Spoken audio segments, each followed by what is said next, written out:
Friends, कैसे हैं आप सब। स्वागत है आपका यूपीएससी एट होम प्रविष्या के यूट्यूब प्लेटफॉर्म पे। हम जो यूपीएससी एंड यूपीपीसीएस की मेंस आंसर राइटिंग कर रहे हैं, जिसमें हमने जो टारगेट रखा है डेली 5 क्वेश्चन की आंसर राइटिंग करने का, उसी सीरीज़ में हमारा क्वेश्चन है जीएस पेपर 4 से। आप लोगों को हमारी जो मेंस की सीरीज़ चल रही कैसी लग रही है हमारे कमेंट सेक्शन में ज़रूर बताइए। हमारी जो ये सीरीज़ है यूपीएससी एंड यूपीपीसीएस के पीवाईक्यू पे बेस्ड है, जो कि करंट के साथ अपडेट करते हुए आप लोगों को कराई जा रही है। आप लोग चाहें तो इस सीरीज़ के माध्यम से पूरा मेंस का सिलेबस कंप्लीट कर सकते हैं। क्वेश्चन हम देखेंगे। क्वेश्चन ये लिया गया है यूपीएससी के पेपर 2020 से, मेंस से। क्वेश्चन क्या है, भारत में लैंगिक असमानता के लिए कौन से प्रमुख कारक उत्तरदायी हैं? इस संदर्भ में सावित्रीबाई फुले के योगदान का विवेचन कीजिए। ये क्वेश्चन आपका लिया गया है यूपीएससी मेंस 2020 के पेपर से। इसको हम डिटेल में देखेंगे। क्वेश्चन क्या है, भारत में लैंगिक असमानता के लिए कौन से कारक उत्तरदायी हैं? संदर्भ में सावित्रीबाई फुले के योगदान का विवेचना कीजिए। ये क्वेश्चन यूपीएससी 2020 के पेपर से लिया गया है।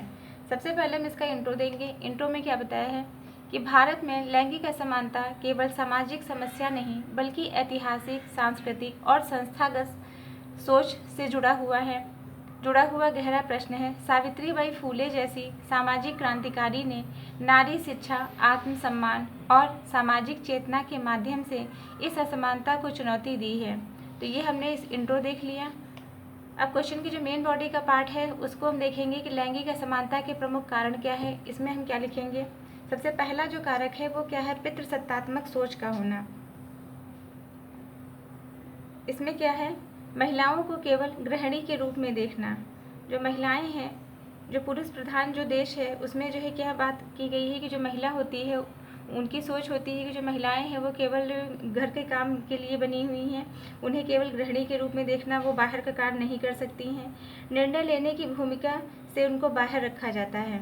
दूसरा क्या है, महिला शिक्षा में उपेक्षा, स्कूल ड्रॉप आउट, कम साक्षरता दर।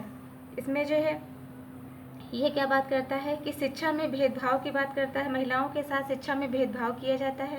लड़कियों की शिक्षा को अनावश्यक समझा जाता है, जिससे क्या समस्या पैदा होती है, स्कूल ड्रॉप आउट और कम साक्षरता दर देखने को मिलती है। थर्ड पॉइंट क्या है, आर्थिक निर्भरता। इसमें क्या बताया गया है कि महिलाएं आर्थिक रूप से आत्मनिर्भर नहीं होने के कारण निर्णयों में भाग नहीं ले पाती हैं। महिलाएं जो हैं, जब वो आर्थिक रूप से निर्भर नहीं होंगी तो वो निर्णय में भी जो है पार्टिसिपेट नहीं कर पाएंगी। फोर्थ पॉइंट है सामाजिक कुरीतियाँ, जिसमें बाल विवाह, दहेज प्रथा, स्त्री भ्रूण हत्या आदि जैसी समस्याएं देखने को मिलती हैं। महिलाओं की स्वतंत्रता और गरिमा को जो कि क्या करता है, जो कि महिलाओं की स्वतंत्रता को और गरिमा को बाधित करता है। राजनीतिक व कानूनी अनुपालन की कमी। इसमें क्या है कि कानून होने के बावजूद भी उनका प्रभावी ढंग से क्रियान्वयन, महिलाओं के लिए बहुत से कानून बने हैं लेकिन उनका सुचारू रूप से जो है उनका क्रियान्वयन नहीं हो पाता है। महिला प्रतिनिधित्व की जो है कमी देखने को मिलती है। राजनीति में महिला प्रतिनिधित्व की जो कमी है ये भी बहुत बड़ा कारण है लैंगिक असमानता के। फिर नेक्स्ट क्या है, सावित्रीबाई फुले का योगदान।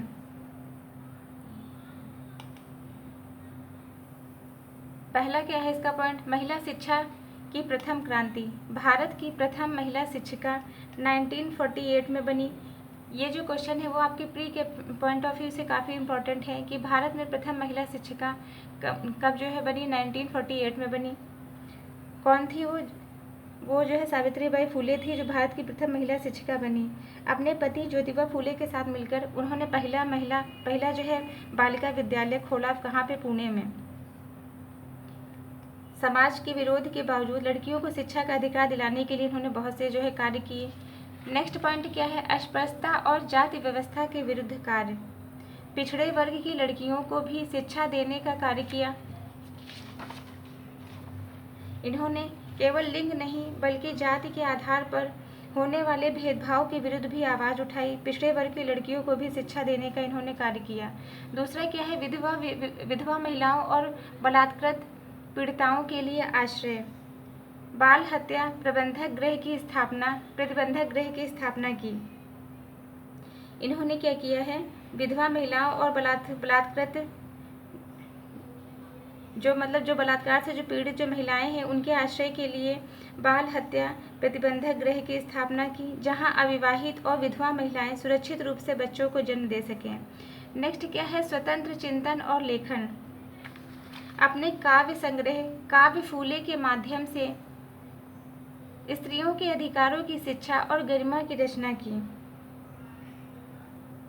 एक शिक्षित स्त्री समाज को शिक्षित करती है। किसका कथन है? ये सावित्रीबाई फूले का कथन है। फिर हम देखेंगे कि समकालिक भारत में इसकी क्या प्रासंगिकता है। तो शिक्षा के क्षेत्र में देखेंगे कि सावित्रीबाई फूले का जो है क्या प्रभाव पड़ा है। इसके अंतर्गत बेटी बचाओ बेटी पढ़ाओ जैसे कार्यक्रम और महिला साक्षरता अभियान जैसे कार्यक्रम जो है इससे संबंधित हैं। दूसरा क्या है, सामाजिक जागरूकता, जिसमें लैंगिक संवेदनशील पाठ्यक्रम और महिला संगठन को बढ़ावा दिया गया है। फिर क्या है, कानून में जो है क्या लाया गया है, मातृत्व लाभ अधिनियम एक्ट लागू किया गया है। तो ये हमने देखा कि समकालिक भारत में इनके जो है क्या प्रासंगिकता है। ये हमारा क्वेश्चन का मेन बॉडी का पार्ट कंप्लीट होता है। इसका कंक्लूजन देखेंगे। अतः निष्कर्षतः यह कहा जा सकता है कि सावित्रीबाई फूले ने शिक्षा, समानता और आत्मसम्मान के माध्यम से भारतीय महिलाओं को सशक्त किया। उनका संघर्ष आज भी लैंगिक न्याय की प्रेरणा है। वे शिक्षित नहीं कर रही थी, वे समाज का भविष्य पढ़ रही थी। इसी पंक्ति के माध्यम से हमारा क्वेश्चन कंप्लीट होता है। आप लोगों को हमारी जो ये सीरीज चल रही मेंस की कैसी लग रही है हमारे कमेंट सेक्शन में ज़रूर बताइए। तो ऐसे ही पढ़ते रहिए, लाइफ में आगे बढ़ते रहिए। यूपीएससी एट होम प्रविशा के साथ मेंस आंसर राइटिंग करते रहिए। Thank you.